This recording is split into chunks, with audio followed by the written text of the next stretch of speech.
Hace unos años, mi esposa y yo tuvimos la oportunidad de visitar las ruinas de la ciudad de Éfeso. Y una de las cosas que todavía nosotros podemos ver por todas partes es una enorme cantidad de ídolos. Y aunque muchos hoy pueden ver esas estatuas y símbolos como logros artísticos, en los días de Pablo no eran obras de arte. Los paganos adoraban esos ídolos. Los paganos les rendían tributo, celebraban rituales en su honor. Ellos confiaban en esos ídolos. Y cuando caminamos por las calles de Éfeso con esa perspectiva en mente, comenzamos a ver las cosas con otros ojos, porque nos damos cuenta de que detrás de esas ruinas de piedra estamos viendo en realidad un testimonio de la ruina humana. ¿Cómo es posible que una persona racional, pensante, pueda llegar a creer que una estatua de mármol hecha con sus propias manos pueda ser digna de su adoración y de su confianza? Ellos hacen sus ídolos, como dice el profeta Isaías, y luego los adoran como si fueran dioses de verdad. Eso es completamente absurdo. Sin embargo, mis hermanos, como yo espero demostrar en esta mañana, la idolatría tiene muy poco que ver con estatuas y con cuadros y con un grupo de paganos ignorantes postrados ante sus ídolos. Este asunto se trata más bien del corazón. Este es un asunto del corazón. El ser humano después de la caída es idólatra por naturaleza. A nuestros niños no tenemos que enseñarlos a ser idólatras. Eso no se aprende en la escuela, en preprimario. Ellos vienen con eso de fábrica. Dice Calvino que nosotros somos una fábrica de ídolos. Una fábrica de ídolos. Todos nosotros fuimos creados para adorar. Nosotros somos adoradores. Nadie no es adorador. Nosotros todos somos adoradores. Si no adoramos al Dios vivo y verdadero, inevitablemente buscaremos sustitutos. Chesterton, el famoso periodista y escritor inglés del siglo XIX, él decía: cuando dejamos de adorar a Dios, no nos quedamos sin adorar nada. Comenzamos a adorar cualquier cosa. Cualquier cosa.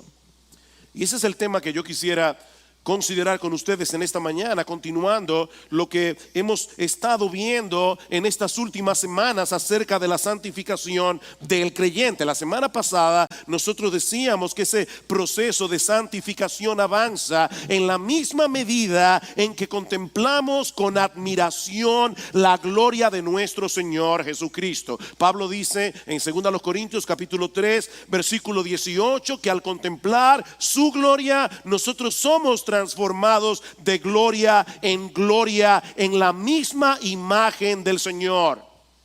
Porque todo el mundo termina siendo moldeado por el objeto de su adoración. Poco a poco tú te conviertes en lo que adoras. Si fijas tus ojos de la fe en el Señor Jesucristo como el objeto de tu adoración, vas a parecerte cada vez más y más a Él. Esto es lo que Pablo está diciendo en 2 Corintios 3:18. Pero mis hermanos, ese proceso no será sin lucha debido a los ídolos que tenemos en el corazón. Los ídolos que nos empujan, que nos seducen a quitar nuestros ojos de Cristo para buscar en otras cosas lo que solo se encuentra en Él. De manera que si no somos capaces de identificar esos ídolos del corazón y luchar eficazmente contra ellos, escuchen bien, mis hermanos, no importa cuánto deseemos crecer en santidad, no importa cuánto deseemos parecernos cada vez más a nuestro Señor Jesucristo, nuestros deseos serán frustrados.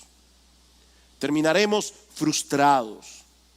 De ahí la advertencia del apóstol Juan al concluir su primera carta escrita, por cierto, a un grupo de creyentes que precisamente vivían en la ciudad de Éfeso. Primera de Juan, capítulo 5, versículo 20. Este es el texto que yo quiero tomar como punto de partida para mi sermón de esta mañana. Primera de Juan, capítulo 5, versículo 20 y 21. Dice el apóstol Juan: y sabemos que el Hijo de Dios ha venido y nos ha dado entendimiento a fin de que conozcamos al que es verdadero. Y nosotros estamos en aquel que es verdadero, en su Hijo Jesucristo. Este es el verdadero Dios y la vida eterna. Hijos, o como dice la Reina Valera del 60, hijitos, guardaos de los ídolos.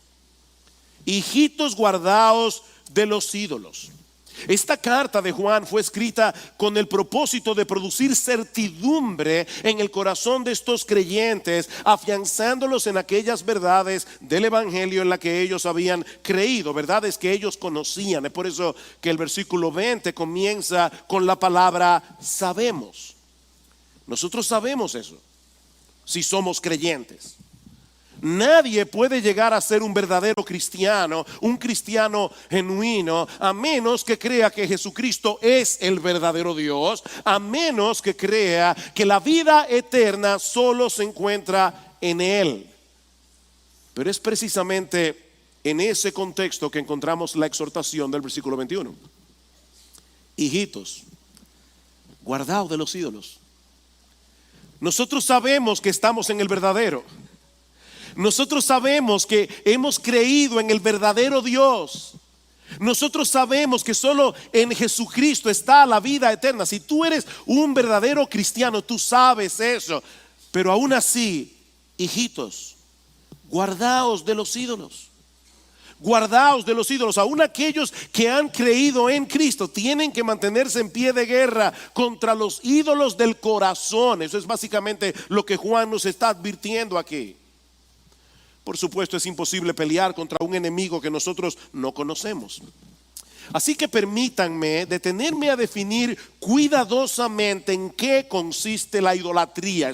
Esa va a ser la mayor parte de mi mensaje en esta mañana. ¿En qué consiste la idolatría? Porque es muy probable que en esta mañana, aquí en este lugar, haya muchos idólatras que no saben que lo son. ¿Qué es la idolatría? En un libro titulado Traición al Evangelio, escrito por Brad Bickney, encontramos esta breve y sencilla definición. Un ídolo es cualquier cosa o cualquier persona que captura nuestro corazón, nuestra mente y nuestros afectos más que a Dios. Y ahí está la frase clave de esta definición: más que a Dios. Puede ser que se trate de algo bueno en sí mismo, pero si lo deseas más que a Dios, ya se ha convertido en un ídolo. El problema no está en desear cosas. Nosotros no somos budistas. Los budistas dicen debemos alcanzar el nirvana. Y ese es un estado en que ya tú no deseas nada. Y hacen un montón de cosas para llegar a ese estado nirvanesco. Pero hermanos, nosotros no somos budistas. Dios ha puesto en nuestro corazón, nosotros fuimos creados a su imagen, nosotros fuimos creados para desear cosas. El hecho de desear algo no es pecaminoso en sí misma. Pero si haces de ese deseo el asunto central de tu pensamiento, el asunto central de tus conversaciones, cuando el hecho de no tener eso que tú deseas te produce descontento, te produce irritación, te produce ansiedad, ya es un ídolo. Ya es un ídolo. Porque eso es un indicativo de que Dios no es suficiente para ti. Tú quieres a Dios y a algo más. El ídolo suplanta a Dios, sustituye a Dios, a tal punto que puede llevarte, oye bien hermano, lo increíble que es este pecado. El ídolo puede llevarte a acercarte a Dios, pero solo para usarlo como un simple instrumento que te provea tu deseo idolátrico. Tú estás buscando a Dios, pero no como un fin en sí mismo. Dios es un medio para lograr un fin, y el fin es tu deseo idolátrico. Eso es lo que dice Santiago en el capítulo 4 de su carta. Santiago capítulo 4 versículos 1 al 3. Fácilmente nosotros podemos decir, bueno, Santiago está hablando allí acerca de la oración, pero yo creo que Santiago está hablando de algo más. Santiago dice: ¿de dónde vienen las guerras, los conflictos entre vosotros?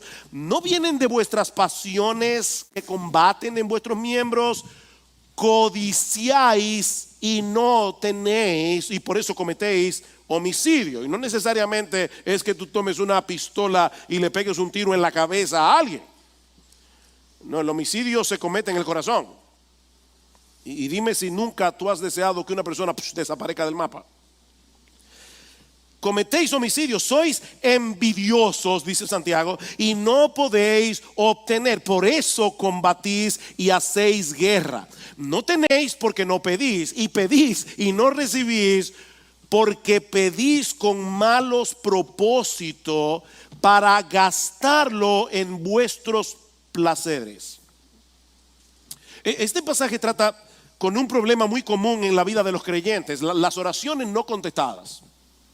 Pedimos algo en oración, pero Dios no parece estar escuchando, a pesar de que lo que estamos pidiendo es algo que nos parece bueno y apropiado. Yo quiero aterrizar este mensaje lo más que pueda. Imagínense a un esposo pidiendo en oración que su esposa sea más sumisa, que su esposa sea más respetuosa. O imagínense a una esposa pidiendo a Dios que obre en el corazón de su marido para que su amor por ella, aunque sea, crezca un poquito más, como para parecerse más al amor de Cristo por su iglesia. ¿Hay algún problema con estas peticiones? No. No, ambos están pidiendo por algo que es conforme a la voluntad expresa de Dios. En Efesios capítulo 5 versículo 22 en adelante, Pablo dice: esposas, estad sujetas a vuestros maridos como la iglesia está sujeta a Cristo. Maridos, amad a vuestras mujeres como Cristo amó a la iglesia. Y luego en el versículo 33 del capítulo 5, Pablo dice: por lo demás, mujeres, respeten a sus maridos, maridos, amen a sus mujeres. Así que este hombre y esta mujer están orando a Dios por algo que es bíblico, pero todo sigue igual. ¿Qué es lo que está pasando aquí?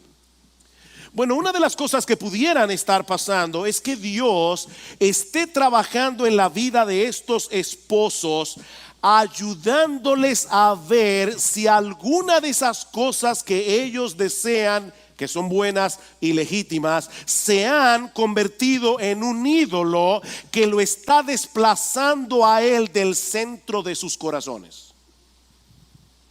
Eso que tú deseas, que es bíblico, que es bueno, que es legítimo, ¿está desplazando a Dios del centro de tus afectos? Sí, es cierto que la Biblia manda a la mujer que respete a su marido, pero mi amado, esposos que están aquí en esta mañana, tan pronto conviertes ese mandamiento en algo que tú necesitas para ser feliz, eso ya se convirtió en un ídolo. Y Dios está más interesado en destruir tus altares que en hacerte sentir cómodo. Cuando un esposo hace del respeto un ídolo, se vuelve hipersensible, se vuelve irritable ante todo lo que no parezca encajar con sus expectativas de lo que es una mujer respetuosa. Y terminan convirtiéndose en una especie de policía del respeto y la sumisión. Y lo mismo ocurre con la esposa que hace un ídolo del amor de su marido. Mientras él le ponga atención, ella sentirá que todo marcha bien en su vida. Pero si en algún momento, por alguna razón, el esposo se vuelve distante, el esposo se vuelve distraído, todo se desmorona dentro del corazón de esta mujer. De hecho, hermanas, yo creo que una de las razones por la que muchas esposas, no todas, no quiero generalizar aquí, pero yo creo que esa es una de las razones por la que muchas esposas viven afanadas con la ropa, viven afanadas con la figura, con la dieta, viven afanadas con el gimnasio. Esa es la ofrenda que ellas sacrifican delante del altar, que ellas han levantado en su corazón con tal de retener a sus maridos en este mundo tan competitivo. ¿Está mal hacer dieta? No. ¿Está mal ir al gimnasio? No. Pero si eso se ha convertido en algo tan importante para ti, que tú llegas a sacrificar otras cosas, incluyendo tu comunión con Dios, tú eres un idólatra. Tú eres una idólatra. Mis hermanos, eso es idolatría. Eso es una violación del primer mandamiento de la ley moral de Dios. No tendrás dioses ajenos delante de mí. Y me llama mucho la atención el hecho de que Dios haya escrito con su propio dedo en las tablas de piedra: no tendrás dioses ajenos delante de mí. ¿Oíste esa frase? ¿Tú sabes lo que eso significa? Que todo lo que tú deseas más que a Él es un altar idolátrico que tú has colocado en la misma cara de Dios para serle infiel. O sea, tú eres como un marido que pone la foto de su amante en la cabecera de su cama nupcial. No tendrás dioses ajenos delante de mí. Es como decirle a Dios: sí, yo sé que tú creaste los cielos y la tierra. Sí, yo sé que tú sostienes todas las cosas con la palabra de su poder, pero francamente tú no me satisfaces por completo.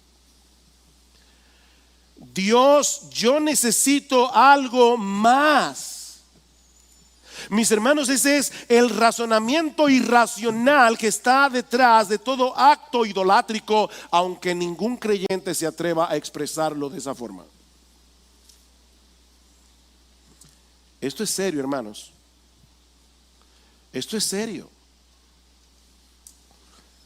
Pero como Dios ama a los suyos con un amor eterno, Él no nos deja seguir sin freno tras los impulsos idolátricos de nuestro corazón. Nos llama al arrepentimiento. Eso es lo que hace el Señor Jesucristo en la carta que vimos hace 2 semanas atrás, la carta que Él le envía a la iglesia en Éfeso.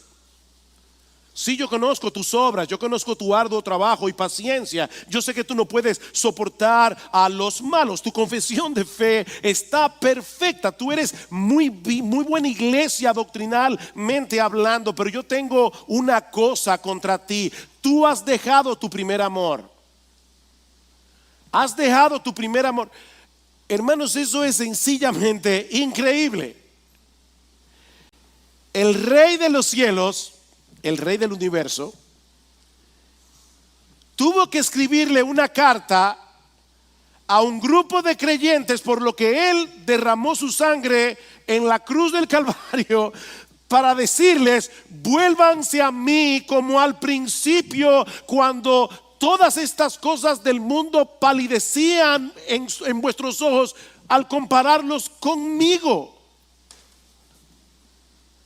Vuélvanse a mí. Mis hermanos, esto es sobrecogedor. Estas palabras en Apocalipsis capítulo 2 versículo 4 son como un eco de las palabras de Dios en Jeremías capítulo 2, llamando a su pueblo al arrepentimiento. Dice: y vino a mí la palabra del Señor diciendo, oigan esto: ve y clama a los oídos de Jerusalén diciendo, así dice el Señor, de ti recuerdo el cariño de tu juventud, el amor de tu desposorio, de cuando me seguías en el desierto por tierra no sembrada. Yo recuerdo eso, dice Dios. Es como si le estuviera diciendo a su pueblo: ¿qué fue lo que pasó? ¿Qué fue lo que pasó? Dice en el versículo 5, ¿cuál fue la injusticia que vuestros padres hallaron en mí para que se alejaran de mí? ¿Qué fue lo que yo hice mal? Por supuesto, hermanos, no hay nada decepcionante en Dios. No hay nada en Él, nada en su carácter, nada en sus atributos que opaque en lo más mínimo el brillo de su gloria. Él es perfectamente santo, Él es perfectamente justo, Él es perfectamente bueno, Él es todopoderoso, Él es omnisciente, Él es inmutable, Él es infinitamente compasivo, Él es infinitamente paciente, Él es infinitamente misericordioso, tan compasivo y tan misericordioso que envió a su propio Hijo a morir en una cruz por nuestros pecados para que nosotros pudiéramos ser su esposa, para reconciliarnos con Él sin pasar por alto su justicia. Y ahora tiene que enviar a un profeta a decir: vuélvanse a mí, vuélvanse a mí, porque en ningún otro lugar van a encontrar un mejor marido.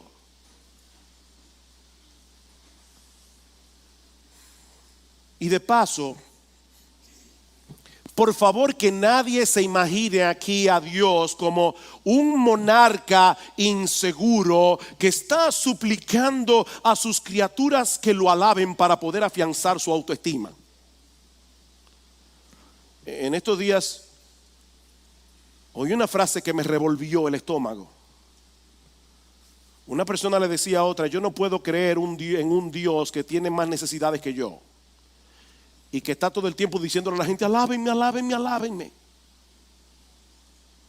De verdad, me revolvió el estómago. No, mis hermanos, nuestro Dios es autosuficiente.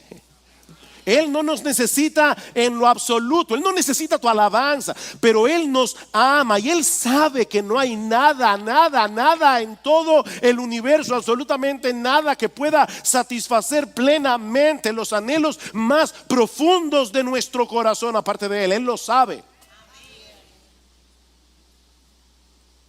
Es por eso que en ese mismo capítulo de Jeremías 2, más adelante, Dios en palabras muy dramáticas revela la insensatez de su pueblo. Espantaos, oh cielos, por esto, y temblad, quedad en extremo desolados, declara el Señor, porque dos males ha hecho mi pueblo. Me han abandonado a mí, fuente de aguas vivas, y han cavado para sí cisternas, cisternas rotas que no retienen el agua.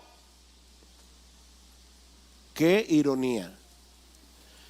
Qué ironía. Aquí nosotros tenemos a un grupo de personas alejándose de una fuente de la que brota el agua a borbotones. Ellos solo tienen que ir con el balde y llenar el balde una y otra vez para saciar su sed. Pero ellos han decidido irse al lado opuesto a cavar una cisterna. Una locura. Es una locura. Y para colmo de males, son tan malos constructores que las cisternas que han hecho están agrietadas y no retienen el agua, no pueden retener el agua. Es por eso que el idólatra nunca está satisfecho. Mi hermana, otra vez, déjame decirte esto: si tú crees que tú vas a retener a tu marido que está atrapado mirando a otras mujeres en el mundo o atrapado por la pornografía, si tú crees que tú vas a retener a tu marido haciendo dieta o vistiendo sexy, estás equivocada. Ese ídolo no se satisface con nada. Absolutamente con nada. Lo que hoy te da alegría, si querías ese carro nuevo del año. Ay, ese olor a piel. Wow. Nuevecito, aceleras y ¡wow! Se mete en 100 kilómetros por hora en 5 segundos. Créeme, lo que hoy te anima tanto, mañana te va a aburrir. Ese novio, esa novia despampanante, créeme, eso va a pasar. Esa burbuja va a pasar. Oigan lo que dice Pablo, describiendo a los paganos que no conocen a Dios. Y estoy leyendo aquí de la Nueva Versión Internacional. Él dice: han perdido toda vergüenza, se han entregado a la inmoralidad y no se sacian de cometer toda clase de actos indecentes. No se sacian. La versión en inglés dice: son indulgentes con toda clase de impureza, con un continuo deseo por más. Es una sanguijuela, dice Proverbios. No se sacia. Porque Dios puso en el corazón del hombre un apetito por él que solo él puede satisfacer. Por eso alguien decía, me encanta esto, alguien decía: Dios es el oxígeno de la vida. Dios es el oxígeno de la vida. Sin él nadie puede vivir realmente.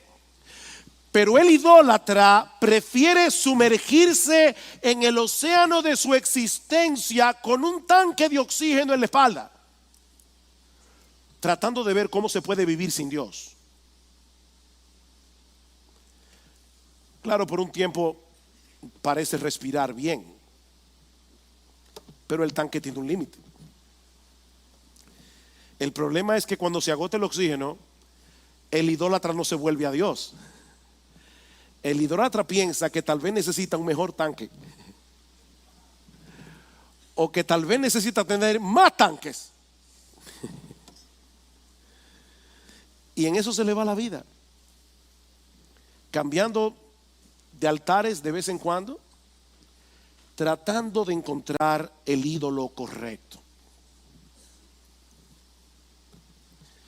Pero gracias al Señor que Él abre los ojos de muchos, y estamos aquí sentados muchos, para que abran sus ojos, abandonen su idolatría y se vuelvan a Él en arrepentimiento y fe. Eso es lo que ocurre con la verdadera conversión. Así es como Pablo lo explica en 1 Tesalonicenses capítulo 1. Él está escribiendo a estos hermanos y dice: la verdad es que vuestra fe en Dios se ha divulgado en todo el mundo, de tal manera que nosotros no tenemos necesidad de hablar nada, pues ellos mismos cuentan acerca de nosotros, de la acogida que tuvimos por parte de vosotros y de cómo os convertisteis de los ídolos a Dios para servir al Dios vivo y verdadero y esperar de los cielos a su Hijo, al cual resucitó de entre los muertos, es decir, a Jesús, quien nos libra de la ira venidera. Eso es la conversión. Os convertisteis de los ídolos a Dios. Mi amigo, el que no ha pasado por ese proceso de conversión se está engañando a sí mismo si él cree que va camino al cielo. Eso es un autoengaño. Y no es que los creyentes no podamos disfrutar de aquellas cosas legítimas que Dios creó para nuestro deleite y para nuestro beneficio. En 1 Timoteo capítulo 6 versículo 17, Pablo dice: Timoteo, a los ricos de este siglo mándales que no sean altivos, diles que no pongan su esperanza en las riquezas, las cuales son inciertas, sino en el Dios vivo, que nos da todas las cosas en abundancia para que las disfrutemos. O sea, Dios nos da las cosas para que las disfrutemos, pero el creyente que ha sido verdaderamente regenerado, el creyente que se ha convertido de los ídolos a Dios, se mantiene en pie de guerra para que ninguna de esas cosas que son legítimamente disfrutables vuelvan a suplantar a Dios en nuestros afectos, vuelvan a suplantar a Dios en nuestra devoción. Porque el pecado todavía mora en nosotros, mis hermanos, actuando encubiertamente a través de nuestros deseos para llevarnos de vuelta a la adoración de aquellos ídolos que dejamos atrás. El pecado todavía mora en nosotros. Por ejemplo, en Colosenses capítulo 3 versículo 5, Pablo menciona una lista de pecados que son inconsistentes, incoherentes con la nueva vida que nosotros tenemos en Cristo: fornicación, impureza, malos deseos y la avaricia, que es idolatría. La avaricia, que es idolatría. Pablo está revelando aquí la verdadera naturaleza de ese pecado para que nosotros lo veamos tal cual es. Nosotros podemos decir, oh sí, la fornicación, eso es muy malo. Pablo dice, ¿qué era la avaricia? Porque la avaricia es idolatría. La avaricia no es otra cosa que desear algo tan intensamente que ya Dios no es suficiente. Es cuando nosotros llegamos a la conclusión de que seríamos más felices si tan solo tuviéramos un mejor sueldo, si tan solo tuviéramos mejor salud, si tan solo tuviéramos un mejor marido, una mejor esposa, si tan solo tuviera un mejor carro, si tan solo, pon ahí lo que tú quieras. Pero ahora escuchen esto, y aquí está la clave del asunto. Esa avaricia no solo es en sí misma pecaminosa, sino que todos los pecados que nosotros cometemos a diario surgen de esos deseos idolátricos del corazón. Tan pronto Dios deja de ser suficiente, estaremos dispuestos a violar su ley moral con tal de obtener eso que hemos llegado a creer que necesitamos, porque ya Dios no es suficiente. Déjenme ver si podemos visualizarlo de esta manera. Piensen en una rueda de bicicleta. El eje central es el ídolo. Los rayos son los pecados particulares que nosotros cometemos cada día.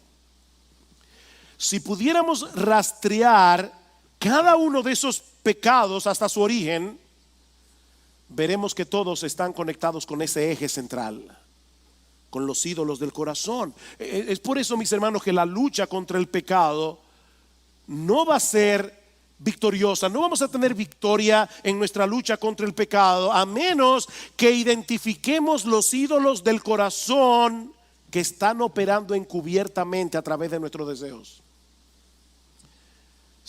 Primera de Pedro capítulo 2 versículo 11. Amados, yo os ruego como extranjeros y peregrinos que os abstengáis de los deseos carnales que batallan contra el alma. Ustedes se dan cuenta, mis hermanos, que la idolatría va mucho más allá que la adoración de estatuas y de cuadros, y de que esta es una lucha muy compleja, que tú no vas a poder pelear en tus propias fuerzas. Lo que Pedro nos está diciendo aquí es que el principal enemigo de tu vida cristiana eres tú. ¿Sí oíste bien? El principal enemigo de tu vida cristiana eres tú. Sí, es verdad que el diablo tiene muchas cosas en este mundo que son tentadoras. Él nos tienta desde afuera, pero la verdadera guerra se está peleando en tu interior, porque surgen de tus deseos, a través de tus deseos. De hecho, mi amigo que estás aquí sentado en esta mañana, si tú no eres creyente, déjame decirte algo. Esa es la razón por la que tú crees que eres libre cuando pecas. El impío cree que él es libre, y él cree que él es libre porque siempre él hace lo que le da la gana. Lo que él no sabe es que el pecado lo controla completamente, de tal manera que todo lo que le da la gana es querer pecar. Así que tú eres un esclavo. Tú eres un esclavo que cree ser libre, porque el pecado obra a través de nuestros deseos. Tú vas a decir, yo hice eso porque quise hacerlo. Y es verdad que tú lo hiciste porque tú querías hacerlo, porque el pecado que mora en ti actuó a través de tus deseos para que tú quisieras eso. ¿Cómo podemos entonces luchar eficazmente contra los ídolos del corazón? Bueno, eso es lo que yo quiero responder en el tiempo que nos resta. Y de entrada, es importante saber que esta no es una lucha de un día. O sea, no creas que tú dijiste, oh wow, ya identifiqué este ídolo, muerto, le corté la cabeza de raíz. No, esta no es una lucha de un día, es una lucha de toda la vida. Es una lucha que no terminará de este lado del cielo. Es por eso que Juan nos dice en nuestro texto: hijitos, guardaos de los ídolos. O sea, manténganse alertas, manténganse vigilantes para poder luchar contra ellos en vez de consentirlos. Y mi hermano querido, esta es una lucha que nadie puede pelear por ti. Nadie. Es una lucha que nunca tú puedes abandonar. Pablo lo dice de esta forma en 1 Corintios 10:14, pero es la misma idea. Por tanto, amados míos, huid de la idolatría. Huid de la idolatría. Y lo dice en el contexto del uso de la libertad cristiana. Hace unas semanas predicamos que el que hace tropezar a uno de estos pequeños, mejor le fuera que alguien le colgara una piedra de molino de asno y lo hundieran en el fondo del mar. Saben, hermanos, que una de las razones por la que muchos creyentes hacen tropezar a otros es porque no están dispuestos a dejar de disfrutar de algo que es legítimo, aunque eso afecte la vida espiritual de otros. Es de eso que Pablo está hablando en 1 Corintios 8, 9 y 10. Ese es el contexto. Así que lo que Pablo nos está diciendo aquí, eso es idolatría, porque nuestro amor a Cristo y nuestro amor por su iglesia debe ser mayor, debe estar por encima de nuestro amor por esas cosas legítimas que disfrutamos si están afectando la vida espiritual de otros.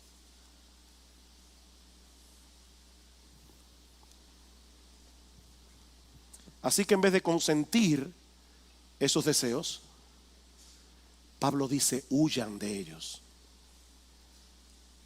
Amados míos, huid de la idolatría. Así que lo primero que debemos hacer es identificar nuestros ídolos.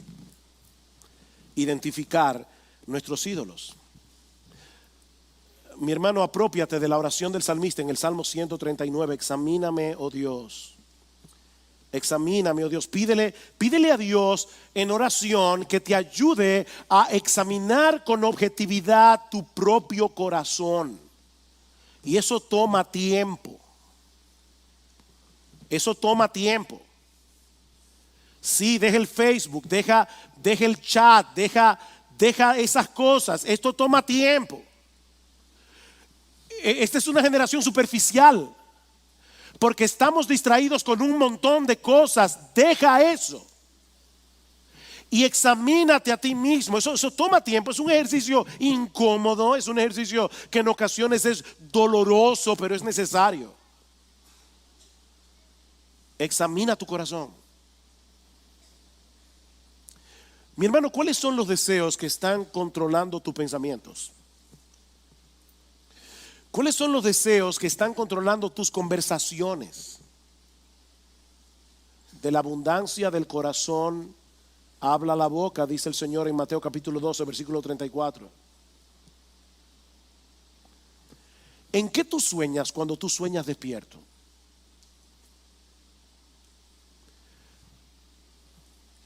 Aún te preguntaría, ¿cuáles son las cosas por las que tú oras más a menudo? ¿Cuáles son esas cosas? Mi hermano, ¿tú estás dispuesto a pecar para obtener eso que tú deseas?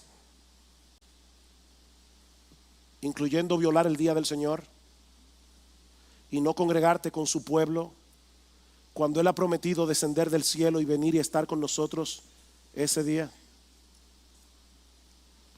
¿Tú estás dispuesto a pecar por eso? ¿Tú estás dispuesto a pecar para retener eso que tú deseas tanto, que tú no quieres perder? Mi hermano, ¿hay algún área en tu vida en la que se te está haciendo difícil someterte al señorío de Jesucristo?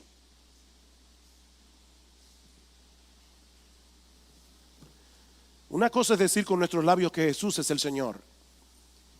Otra muy diferente es estar dispuesto a someter tu voluntad a la suya, sobre todo cuando aquellas cosas que Él desea no son las que tú deseas.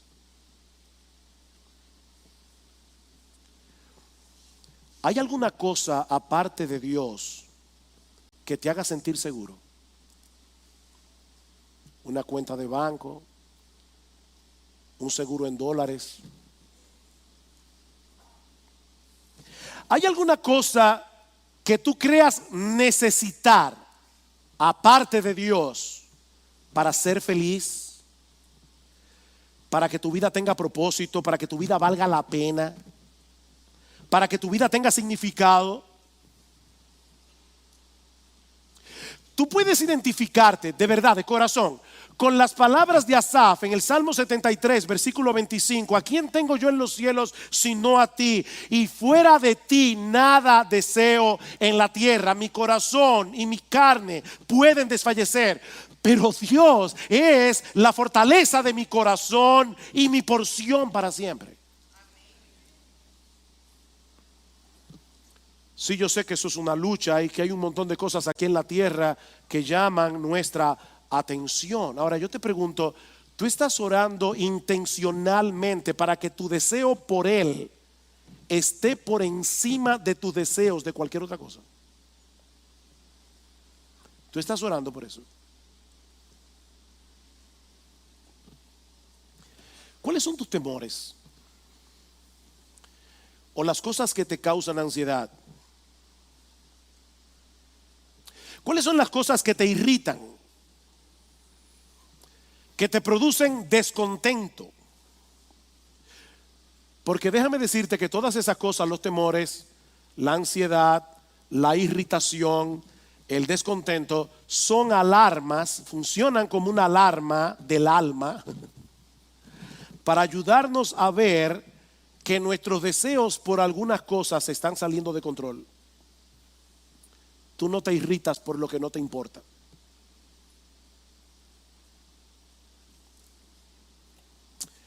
Otra pregunta. Yo le dije que era un ejercicio incómodo, ¿verdad? ¿Por qué tú haces lo que tú haces? ¿Qué es lo que te motiva?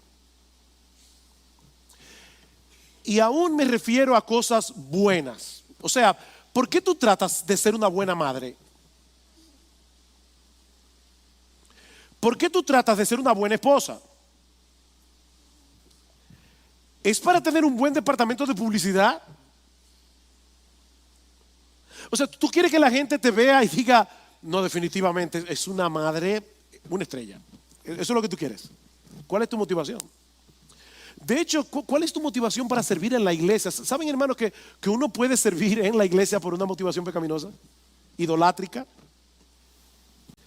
Yo quiero que la gente piense bien de mí, que yo soy espiritual. Yo quiero que la gente vea que yo estoy en la cosa. ¿Por qué tú haces lo que tú haces? Y déjame decirte, de este lado del cielo, las motivaciones santas se mezclan con las pecaminosas, pero estamos luchando. Tú estás luchando. ¿Ustedes creen que es fácil para un predicador pararse aquí cada domingo y saber que hay más de 1000 pares de ojos mirándolo? Hermanos, el púlpito es peligroso. El ministerio es peligroso. ¿Qué debemos hacer? ¿Dejar de predicar? No, predicar y seguir peleando con nuestro propio corazón. ¿Por qué tú haces lo que tú haces? Quizá podamos resumir todas estas preguntas en una sola pregunta. Mi hermano, ¿hay alguna cosa, alguna actividad, alguna persona que esté eclipsando a Cristo en tu vida? ¿Hay alguna cosa que esté eclipsando a Cristo?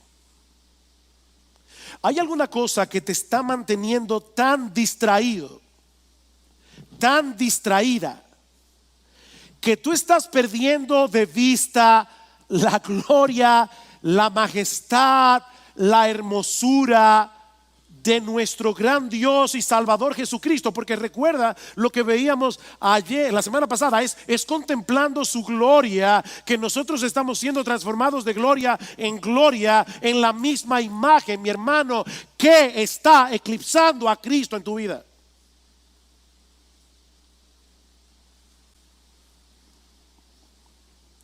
Ahora, no basta con identificar nuestros ídolos. Ese es el primer paso. Ahora debemos estar dispuestos a darles la espalda y volvernos a Dios. En otras palabras, debemos arrepentirnos y creer. Arrepentirnos, lo mismo que hiciste cuando te convertiste. Esta es una vida, la vida cristiana, de arrepentimiento y fe. Esto no es una sola vez. Arrepentirnos y creer, actuar en consecuencia con esa verdad que Juan dice en su carta, que nosotros sabemos que Él es el verdadero Dios y la vida eterna. Él es el verdadero Dios y la vida eterna. Y Juan dice, tú y yo que somos cristianos sabemos eso. El asunto es actuar en consecuencia. Todo lo demás es una ilusión pasajera que jamás podrá satisfacer plenamente los anhelos más profundos de nuestro corazón. Queridos hermanos, no hay absolutamente nada en este mundo que pueda compararse con Jesús. Eso es lo que yo espero que veamos este próximo domingo. Y voy a terminar esta miniserie que empezamos en el Evangelio de Marcos y que ya no tiene que ver con Marcos. Vamos a terminar viendo un mensaje que yo creo que se va a titular Las excelencias de Cristo, basado en Apocalipsis capítulo 5. Sí, hay muchas cosas, ya lo decíamos, que los cristianos podemos disfrutar, pero mis hermanos, ninguna de ellas pueden sustituir a Jesús, porque Él es incomparable. Él es incomparable. Ni el mejor matrimonio, ni los mejores amigos, ni la mejor casa, ni el mejor sueldo, ni la mejor diversión, y mucho menos el pecado más deleitoso.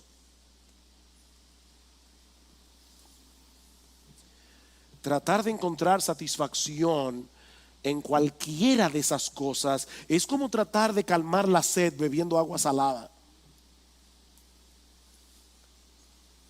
Créeme, no importa cuánto bebas, vas a tener más sed. Eso no fue lo que le dijo Jesús a la mujer samaritana. Mujer, créeme, si tú me conocieras, y me encanta eso, si tú supieras quién soy yo, y tú y yo sabemos quién es Él.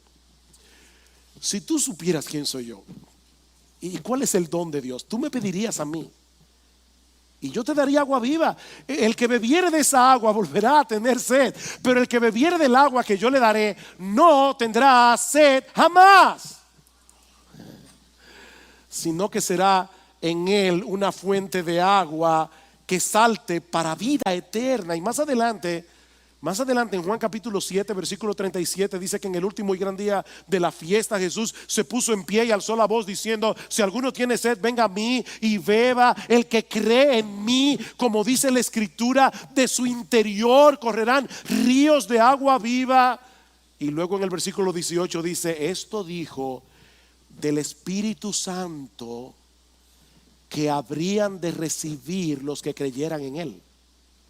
Esto dijo del Espíritu Santo. ¿Y saben qué es lo que hace el Espíritu Santo cuando viene a nuestra vida? Iluminar continuamente nuestro entendimiento para que veamos cada vez más claramente aquellas cualidades y aquellos atributos que hacen de Cristo el ser más deseable de todo el universo. Eso es lo que hace el Espíritu Santo. Juan 16:14, Él me glorificará porque tomará de lo mío y os lo hará saber.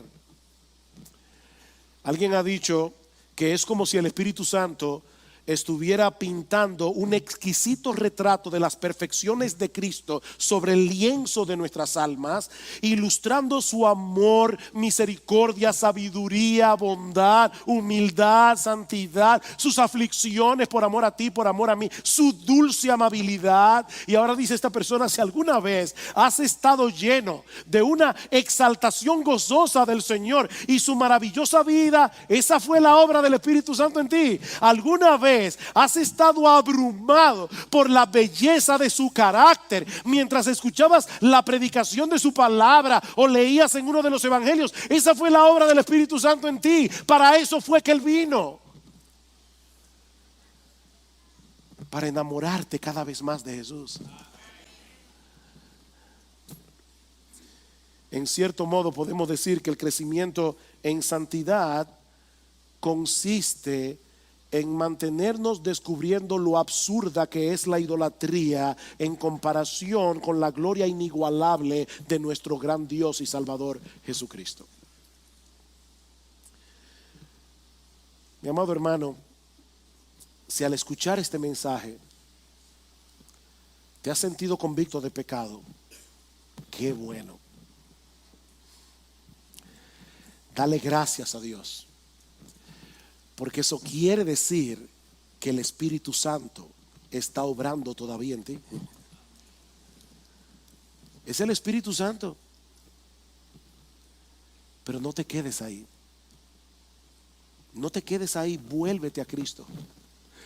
Vuélvete a Cristo en arrepentimiento y fe, como lo hiciste en el día de tu conversión. Mira, mi hermano, siempre que examines tu vida tratando de descubrir los ídolos que están operando en ti, nunca dejes de mirar a Cristo. Nunca dejes de predicarte otra vez el evangelio, porque si no te vas a hundir. Te vas a hundir. Mientras luchamos con los ídolos del corazón, necesitamos recordarnos cada vez que la salvación es por gracia, que la salvación es por medio de la fe y que ya no hay condenación para aquellos que están en Cristo Jesús. Él murió para librarnos de la esclavitud y de la condenación del pecado, incluyendo el pecado que es la madre de todos los pecados, la idolatría del corazón. Pero si tú estás aquí en esta mañana y esta lucha de la que hemos estado hablando es totalmente ajena a tu experiencia, no te engañes a ti mismo. Tú vas camino al infierno. Mi amigo, si esta lucha de la que hemos estado hablando hoy es ajena a tu experiencia, no te engañes a ti mismo. Tú vas camino al infierno. Tú no eres cristiano. Si tú puedes vivir en paz con tus ídolos, es porque todavía tú no has conocido al único Dios vivo y verdadero. Por eso mi llamado en esta mañana es que vengas a Cristo. Ven a Cristo, mi amigo, pidiéndole que perdone tus pecados y transforme tu corazón. Mi amigo, despójate de una vez por todas de esos tanques de oxígeno que llevas en las espaldas para que por primera vez en tu vida puedas respirar el aire puro de la gracia de Dios. Despójate de ese tanque y ven a Cristo. Ven a Cristo, que Él todavía está dispuesto a perdonar. Las puertas del reino de los cielos todavía están abiertas para ti.